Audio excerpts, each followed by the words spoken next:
So in actuality, his past also meets the current moment, present moment.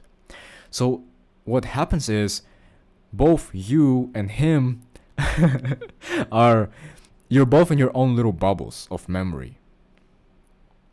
So you don't really so you react to yourself and he reacts to his own self, his own representation, and you react to your own representation of the word.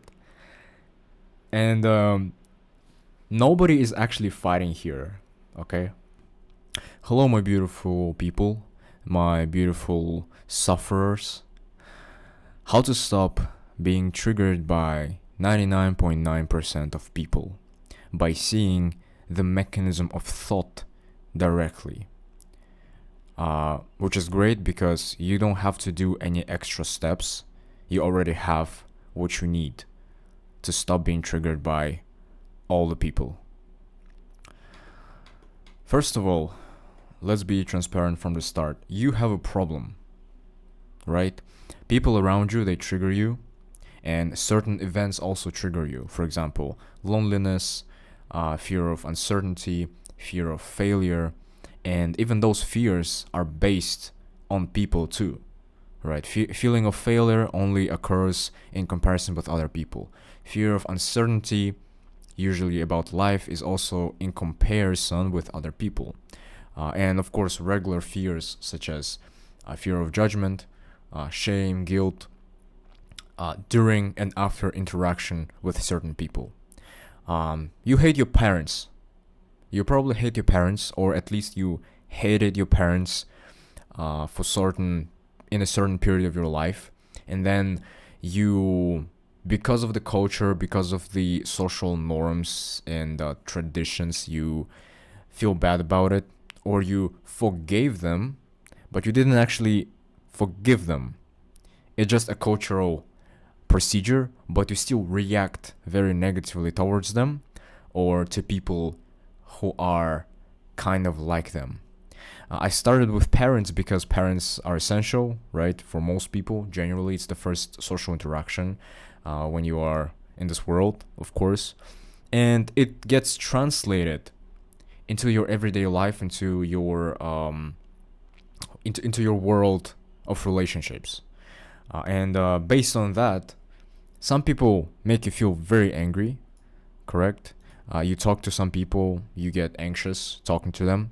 You talk to other people, they make you feel angry. You talk to other people, they judge you and feel scared about yourself, about your feeling of self. You get scared and insecure. And that's one thing, which is already bad. But the other thing that suffers a lot is your action. Because if you notice, every single time you get triggered, your action, whatever you want to do, for example, work, you have to work. But because of the certain trigger that you had with some certain people, maybe at your work, maybe before work, maybe last day, maybe a week ago, it kind of strikes you out of balance.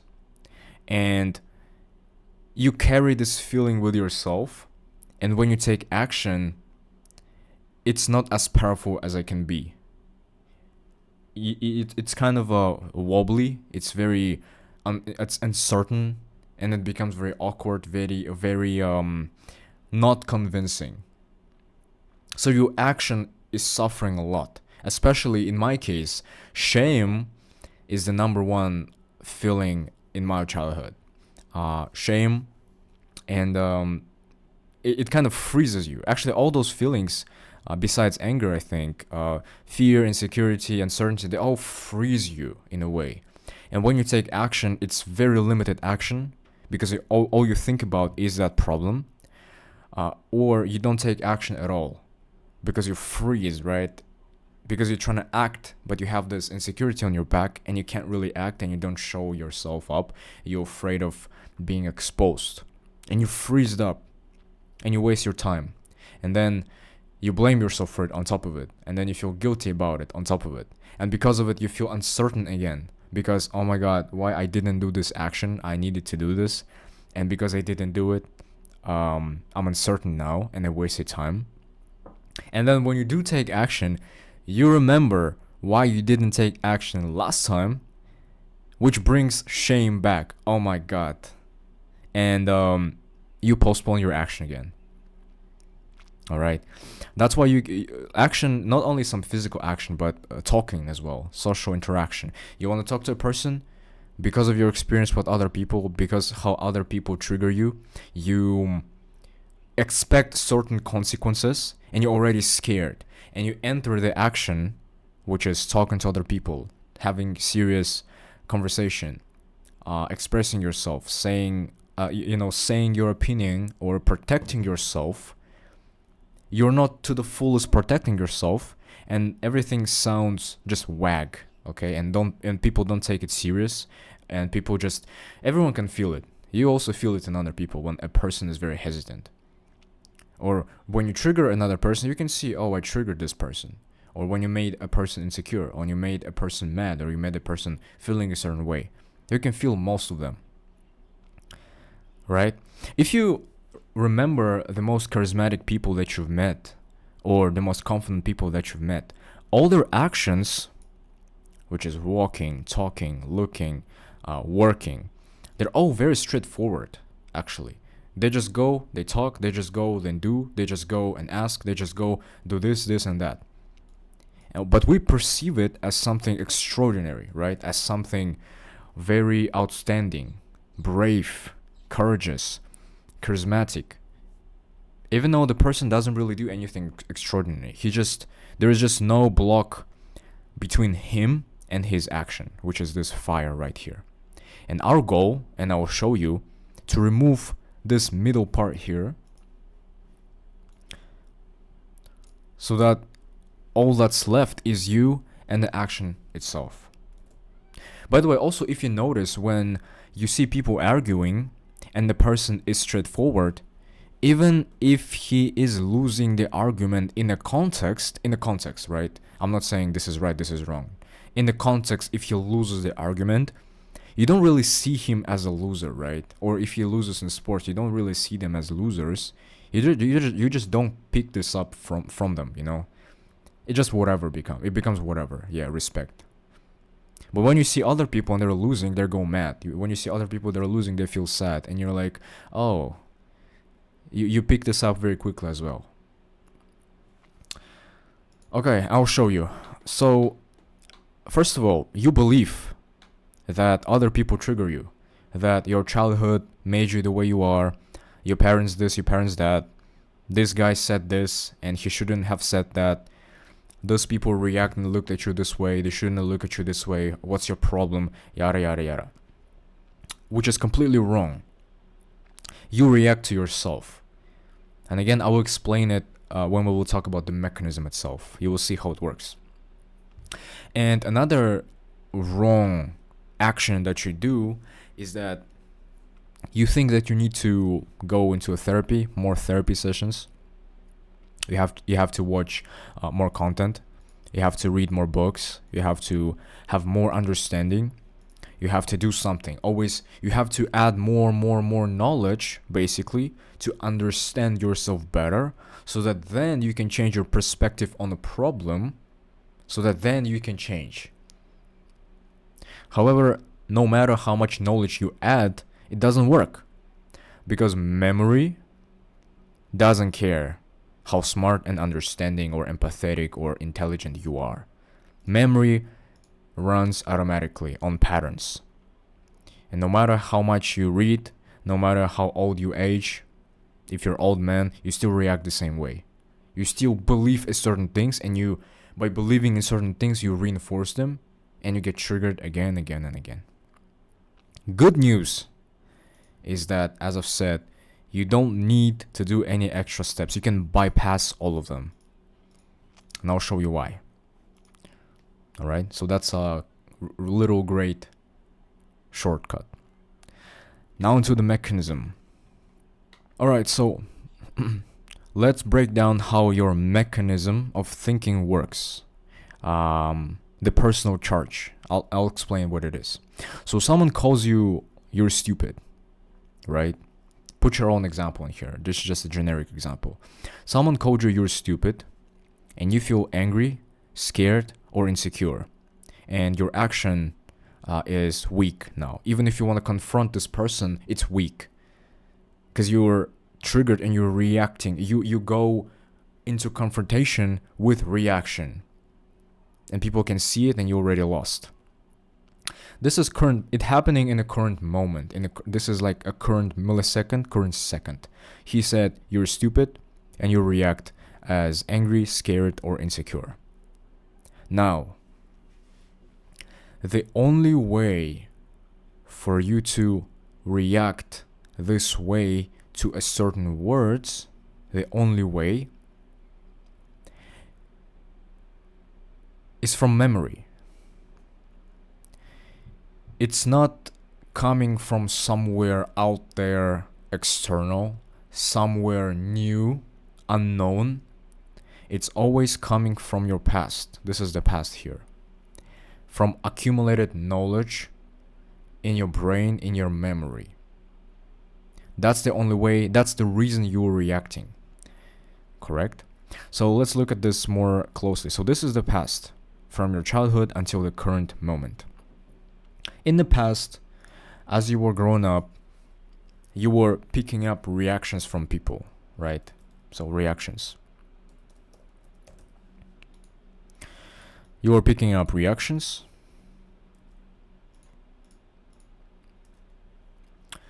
One sec.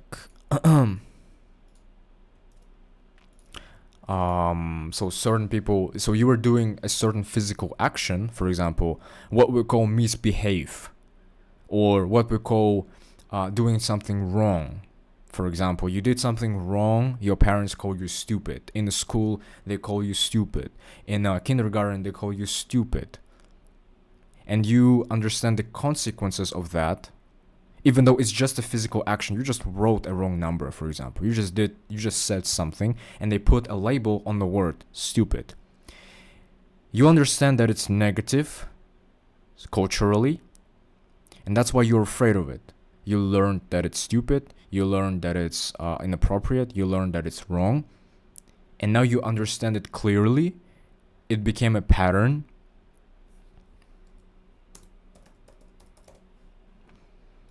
And when this same pattern occurs, you react to this, your memory reacts to the situation because it's important to be safe, because you remember that it's negative experience. So we have reactions, we have patterns, we have accumulated knowledge.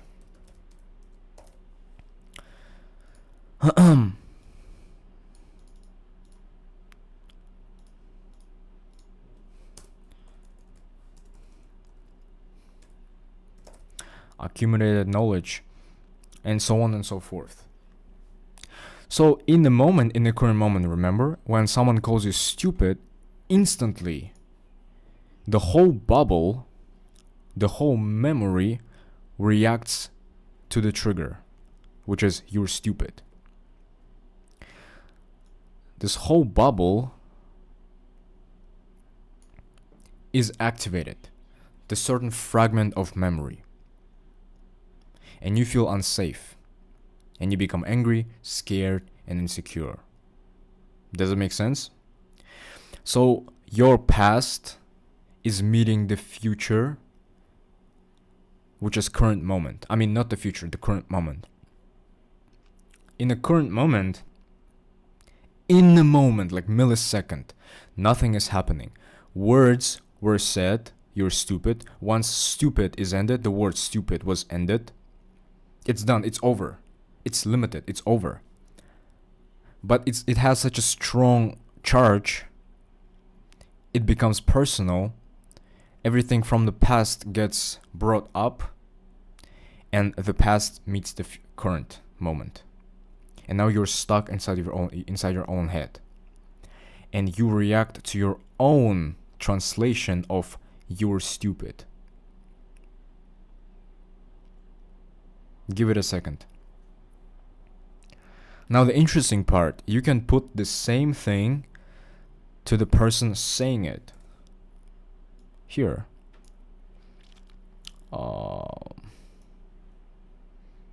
Yeah, here we go. Boom. So this person is in his own little bubble, with his own little past, with his own bullshit patterns, and he's looking at the action that you've did or some certain words that you've said. It triggers his memory, and he's saying you're stupid.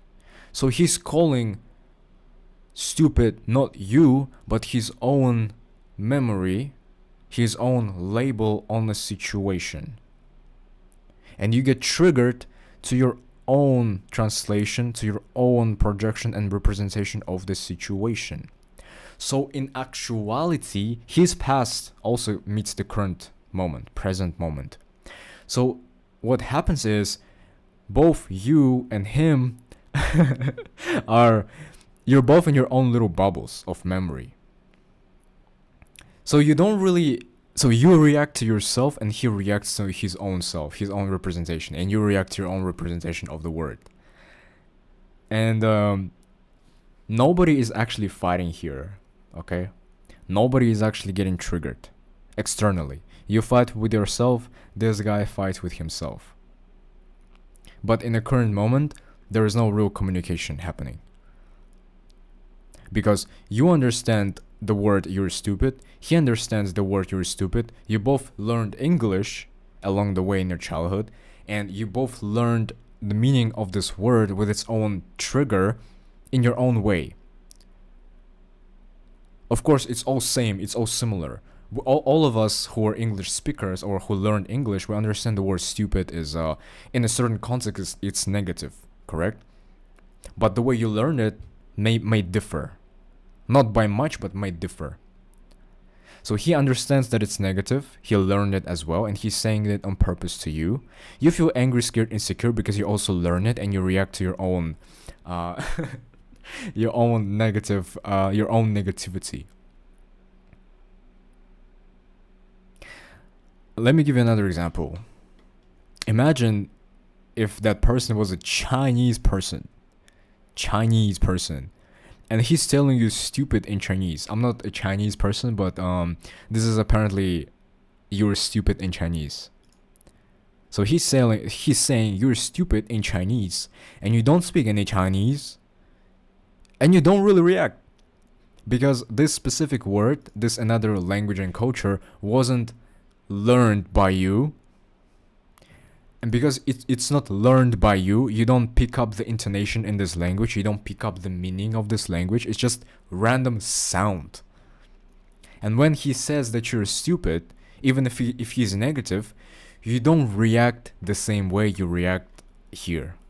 However, once you learn Chinese, and once you understand the culture, you lived in China, let's say for 10 years, but you never changed internally, you're the same insecure person, after a while you will still react the same way as if it was said in English for you.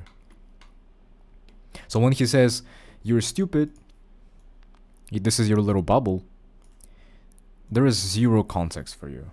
Zero context. Alright? And you don't react the same way.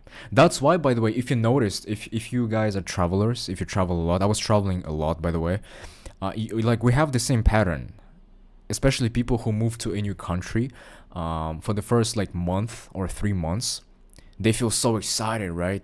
They feel so much more freedom to do things. Oh, it's new people, new this, new that, and partially it's because they come into the new culture, new language, new people, and they don't. It's like because they change the places, they're out of the context of their own circle of people, certain culture, where the shame, insecurity, fear was emphasized because they lived there for so long. And when they're out of that context and they're at a new place, they feel a little bit more freedom. I think some of you can relate if you travel a lot or if you move to a new country. They feel more freedom, more excitement, because this part here is not registered in them yet. So they have zero context.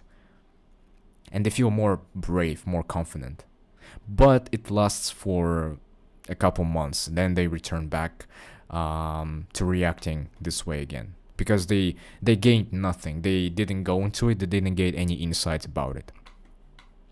So I hope this Chinese example was clear. Okay, so you live in your own little bubble, he lives in his own little bubble, and you react. Even though there is a huge potential in you to react to every single word, every single reaction as if it was a new language. It's actually very possible, it's doable. And that's why you suffer, that's why you're in shame. Because certain contexts, certain people told you something, you remember, you bring it up from your own knowledge and memory, so you trigger yourself. Those are just words. Those are just, looks in their eyes. Those are just certain intonations. It just sounds like Chinese. It just sounds. It doesn't mean anything. But you react to your own representation of it. And you become wobbly. So you trigger yourself and you're trying to act, but it's wobbly. Okay?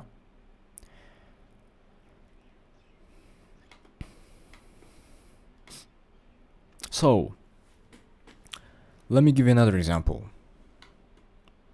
about personal charge, about this word here.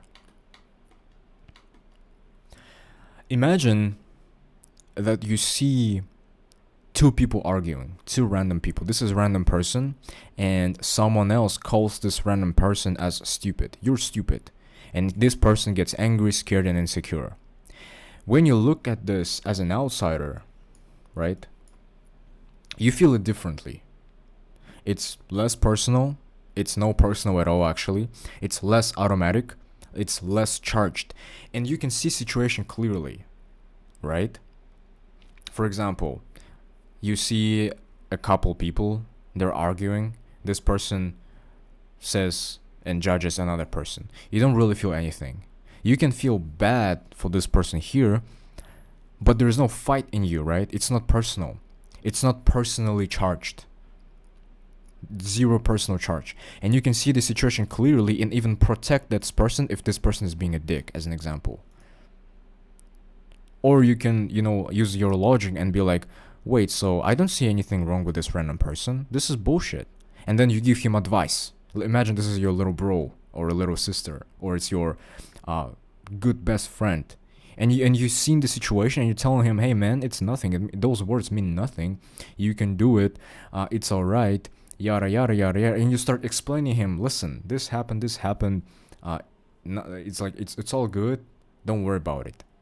But when it happens to you, it doesn't work. You're angry, scared, and insecure.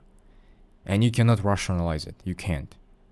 It might work short term, but then you're attached to it and you have to always rationalize your feelings and always thinking about them. So that's why you're suffering. That's the point. Because there is so much personal charge in you in the moment of those interactions. Social anxiety, awkwardness, being able to present. Because you take them personally. And our goal is to make you feel like it's happening as if you're watching from the outside. So that even if someone says that you're stupid, that you're this, you're that, you see it, but there's no personal charge, like zero personal charge. And because there's no personal charge, you can confront directly without being affected and being triggered by all those things, by all those words, by all those reactions, by all those intonations and stuff like that. Because again, as I've said, what happens usually, you freeze up. You freeze up. You don't know what to say because you're so you're running. The mechanism is running, pattern is going. Like thoughts are just not coming in. All you think about your problem and not being exposed. And it's very sticky, and it feels disgusting. Exactly. Again, what are the consequences of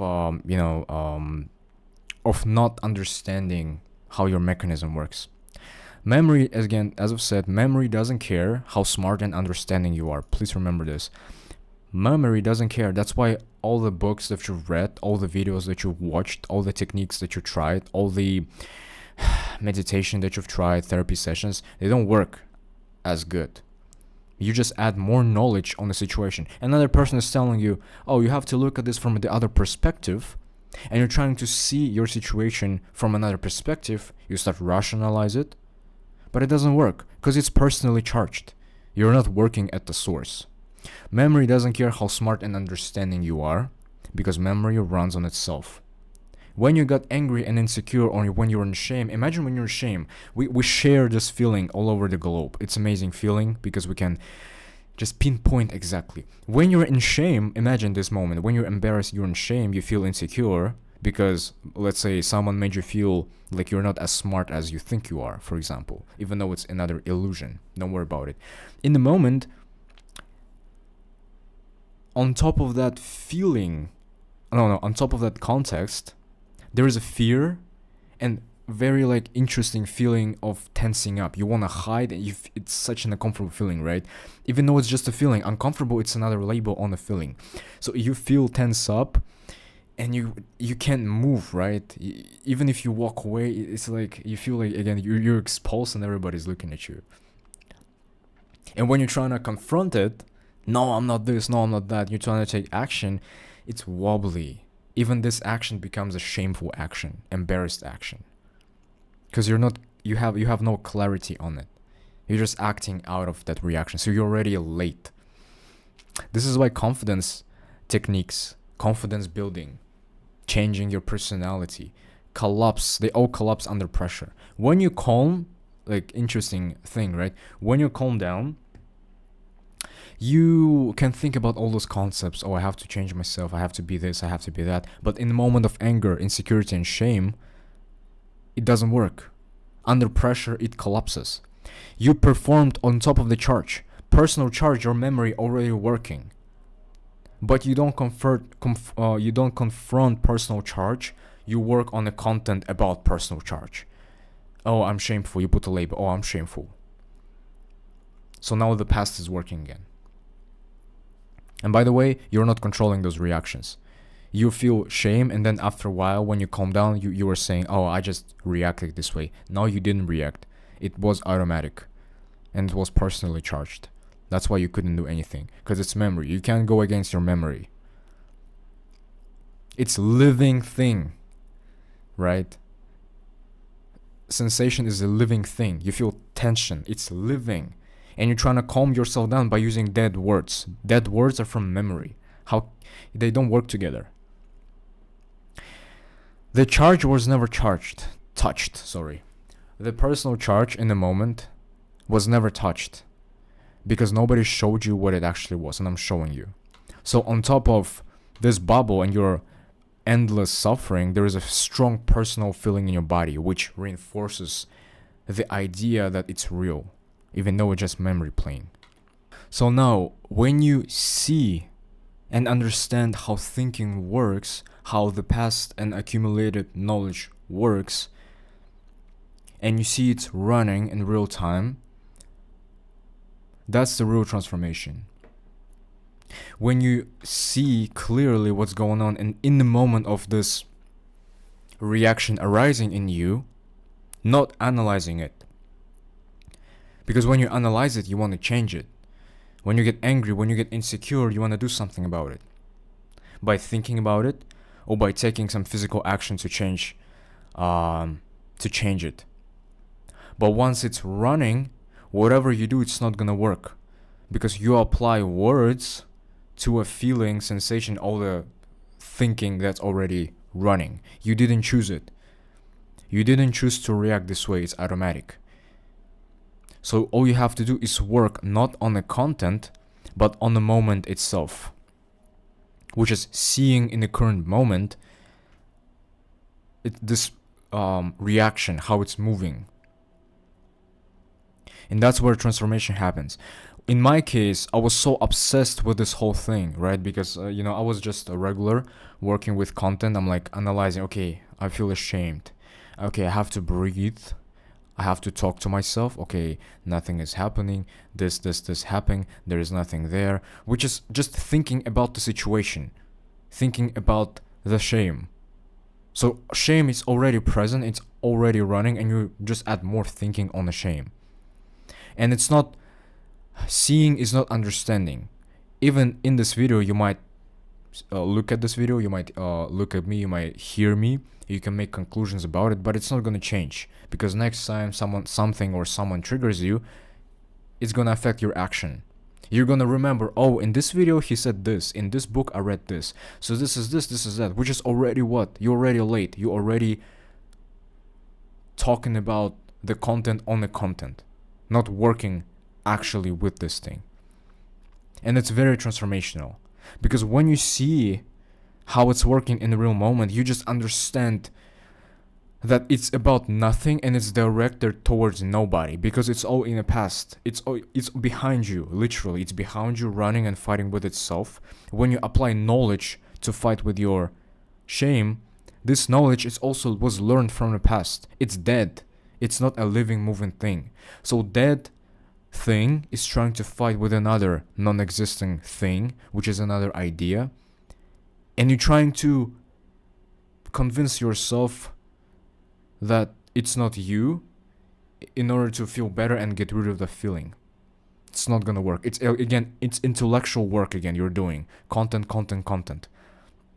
You have to see it in real time, which is very fun, and which is not only fun, it's so interesting, because once you get this insight, it's crazy. You just realize that so many things are just, all your fears are based on nothing, pretty much. And in the moment, you can confront whatever situation you're in, so that there is only you and your action with fire. That's what we call confidence and being unfazed, being unbothered, whatever. And you're not performing unbothered, because you might have image, oh, unbothered and confident and is this way, and you're trying to kind of be this way. The confident person doesn't even think about those things or how to be this way. It doesn't matter to him. Whatever he does is just, oh, it looks cool. You're not suppressing the reaction either. You're genuinely there. You're here. Look. You're here. This is the current moment. Past is running already. But you don't dive into it because you understand how this works. Not intellectually. Like, it's instant understanding. Okay, that's what it is. And in the current moment, what's left is his words and your reaction. But because you're not attached to it, there's no personal charge to that reaction. You confront whatever he's saying. Confront, or whatever path you choose, whatever situation is. And you don't waste so much energy, because between you and your action, there is no middle. There is no, what if I do this, what if this happens, they say this, I say this, and this happens. You don't even freeze up anymore. Because freezing up, it's again past running its own thing. You understand that you just start seeing words as words, and you just start seeing every single moment as like a Chinese language.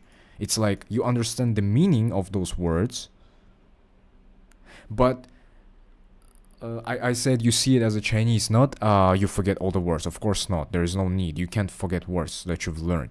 But there is no personal charge to those words, because words are neutral. When you react to them, that's how you know it becomes personal. They're personally charged. But all the words and reactions are neutral. They're not directed to anybody. You cannot be affected by this guy, because you understand that there is nothing to be triggered, because the only way you get triggered is your own things going on in your head. This guy it's nothing there. But because you understand the context, you confront it like a real fire action, with no hesitation, with no doubt, just direct and sharp. And that's what makes this whole thing very interesting and very sexy.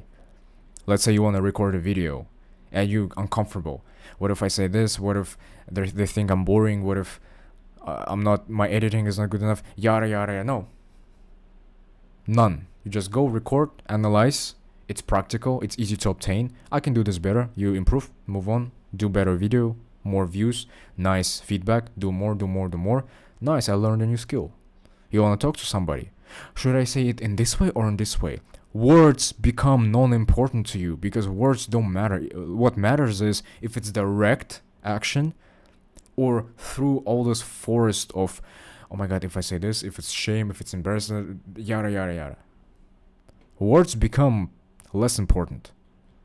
It's the way of taking actions. The way if you have those things running or not. That's the most beautiful thing about it. And that's how genuinely, concretely actually, in the best way and the only way, how to stop being bothered and triggered by 99.9% of people and events. By seeing the mechanism of thought directly. But don't make a mistake of thinking, oh, this is great, I understand it. Because you remembered, let's say, this video as any other video, as any other book, and when situation happens, you feel lonely, you feel scared, you're sitting in your room and there's like this feeling in your body and you're just uncertain, and you start thinking, oh my god, okay, I'm uncertain, I'm doing this, I'm doing that. You start projecting future, oh my god, this is not gonna work, I'm gonna fail. It's not gonna work. You have to be obsessed with this thing. You have to be obsessed with the mechanism. You have to be obsessed with seeing, not fighting, how your memory is working. Again, because you're not choosing how to react, it's going on. And you can see it clearly and confront in real time. Oh my god, this is what's going on. I never look at it this way. Because when the reaction happens, you're trying to fight it or you follow the reaction. So you're already late. And when you're obsessed with it, and when you see it, when you meet it, and you confront it, it becomes less important. And you can act whatever you want to do.